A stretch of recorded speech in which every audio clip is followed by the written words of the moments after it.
Fala comigo, estudante! João 2, nós vamos continuar a nossa maratona. João 2 fala do casamento mais bombástico do ano. A cidade inteira não falava de outro evento. Caná se mobilizou para fazer parte de um evento muito especial. O casamento de uma família que escolhe o melhor buffet que a cidade tinha para oferecer. A comida mais bem feita, os melhores temperos, só que erraram a conta. Erraram a conta da quantidade de vinho que seria necessário para manter aquela festa que, diferentemente dos nossos casamentos hoje, ela poderia durar semanas, vários dias. As pessoas ficavam ali celebrando e comemorando esse marco tão importante que era o matrimônio. Diante dessa realidade, aparece uma necessidade: vinho. E o povo de Israel era chegado no vinho. Eles gostavam bastante. Era um item, um componente indispensável de todos os encontros, das celebrações e principalmente de uma ocasião como essa. E essa necessidade desperta ao mesmo tempo uma oportunidade para que Jesus se mostrasse ao mundo, se apresentasse às pessoas num evento que talvez tinha pessoas de vários locais, de outras cidades. Ele tinha agora diante dele a oportunidade de intervir na história, demonstrar o poder que ele possuía, demonstrar a sua misericórdia também, a sua compaixão para com os convidados e assim, de alguma maneira, fazer com que o seu nome se tornasse ainda mais conhecido. Maria, sua mãe, vê aquela aflição que as pessoas tinham, principalmente os donos da festa, e ela, sabendo do potencial que Jesus tinha, obviamente, ela correu para perto de Jesus. Ela sabia que ele podia resolver aquele problema.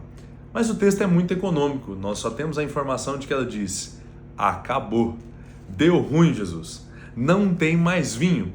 E aqui nós temos uma reação inusitada de Jesus. Eu confesso que eu tenho uma certa dificuldade de compreender porque ele utilizou as palavras que utilizou, porque ele reagiu dessa maneira talvez um pouco fria, por assim dizer, com essa informação que Maria, sua mãe, trouxe para ele. Nós vemos que ele não chama ela de mãe, ele usa o termo grego ginecomastia, e essa palavra grega era utilizada tanto para se referir a uma mulher, genericamente falando, como também a uma esposa, mas não a mãe.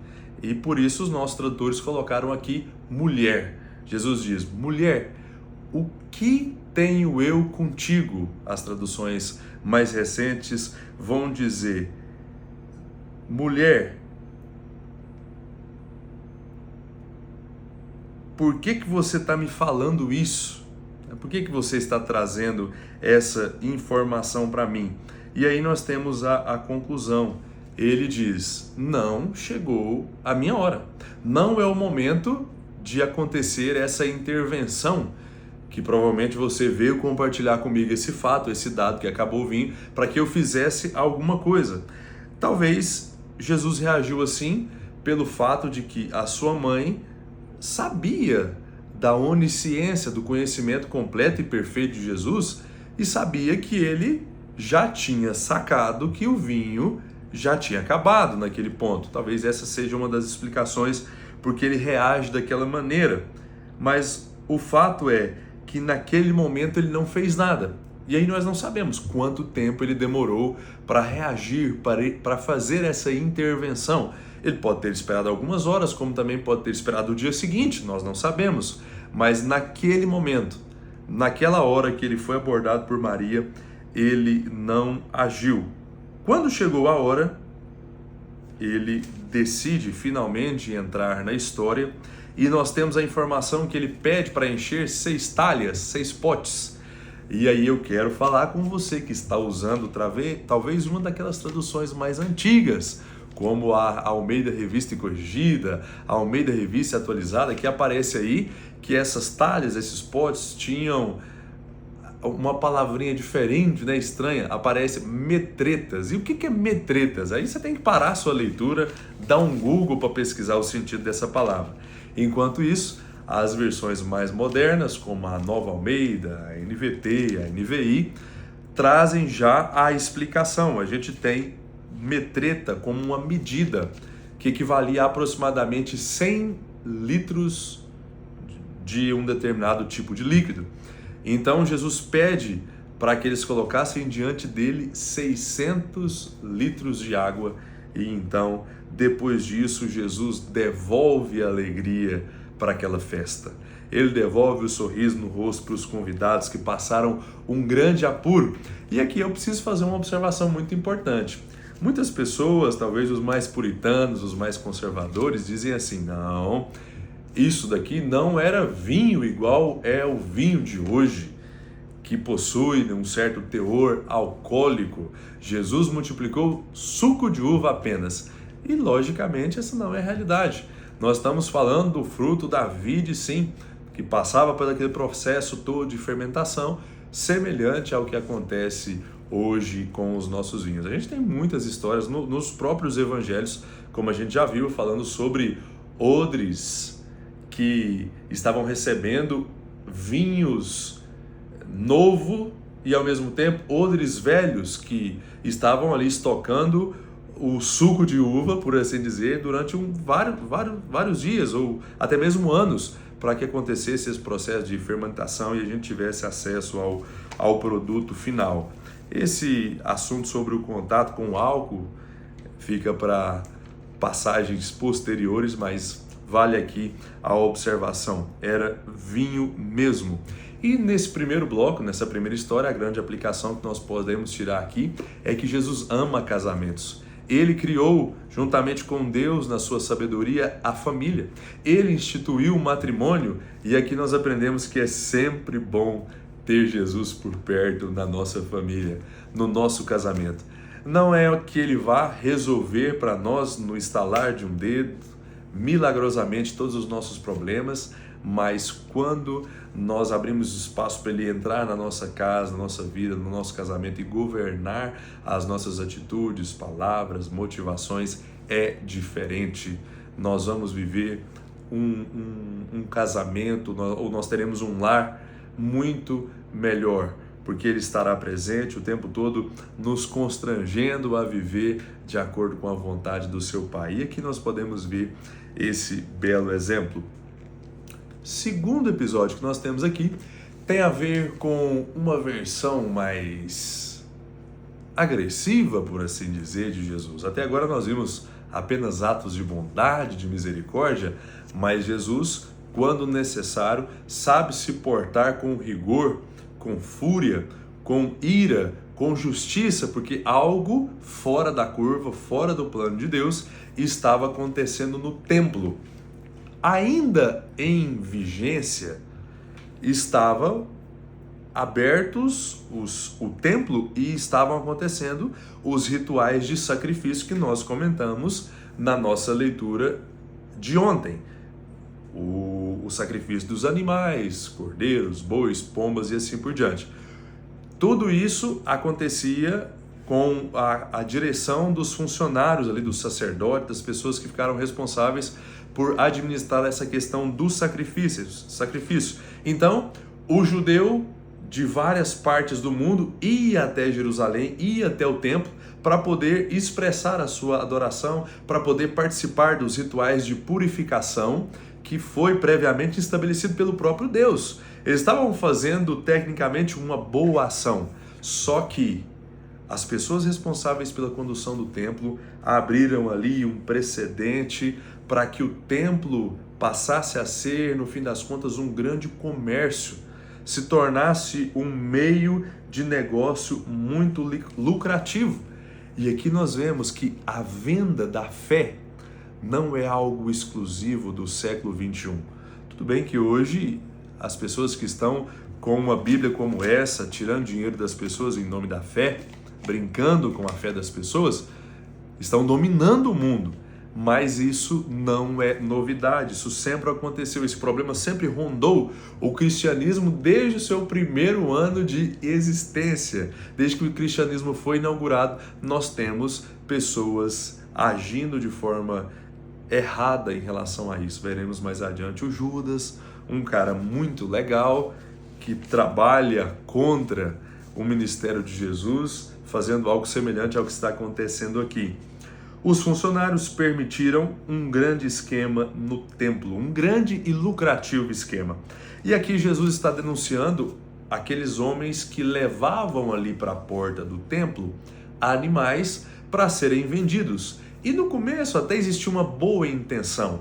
Imagine judeus que viajavam de outros países, vinham até o templo de várias cidades longes para poder prestar o culto, prestar um momento de adoração a Deus, participar dos rituais. Era muito difícil aquele indivíduo vir trazendo de longas distâncias, longos quilômetros, um animal. Imagine o quanto isso poderia dificultar a viagem. Pensando nisso, alguém teve a brilhante ideia de existir ali um estoque de animais. Você podia escolher, hoje eu vou comprar um boi para apresentar a Deus como sacrifício. Hoje eu vou comprar uma ovelha. Hoje eu vou comprar, eu estou meio apertado, vou comprar um casal de pombos aqui, uma rolinha, e vou apresentar isso para Deus.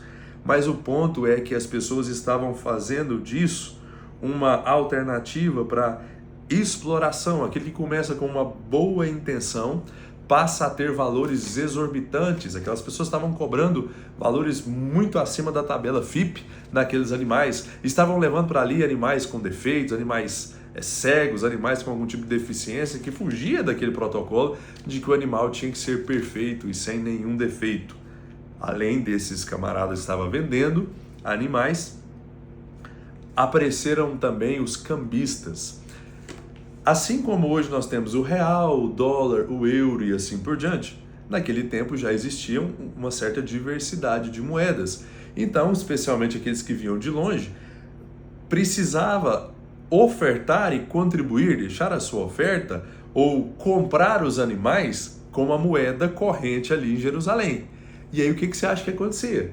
O mesmo que acontece quando alguém viaja para o Paraguai, para a Bolívia, para esses países aqui, principalmente da América do Sul, e aí você tem que passar para alguma casa de câmbio, e ali o seu dinheiro de alguma forma sofre uma certa desvalorização. As pessoas desonestamente, em muitos casos, nós temos vários relatos, trocam te dando um valor inferior, bem mais inferior do que o seu poder de compra verdadeiro. Então, dois grupos de pessoas que estavam ali tirando proveito, estavam extorquindo, estavam explorando as pessoas que vinham com todas as melhores intenções para adorar a Deus. O objetivo deles era lucro, eles queriam ganhar dinheiro com isso. Jesus então entra na história com dois itens. Ele tem um azorrague. Que é isso, Eliezer? Tem que ir para o Google de novo. Aqueles que têm a nova Almeida atualizada e as versões mencionadas aqui já sabem que azorrague é um chicote, uma espécie de chicote que Jesus pega e ele espanta todos, ele bota todo mundo para correr. Vira as mesas, expulsa aquele pessoal, dizendo que o propósito do templo jamais era aquele. Ele mostra um zelo muito grande, mostrando aqui o devido lugar daqueles homens.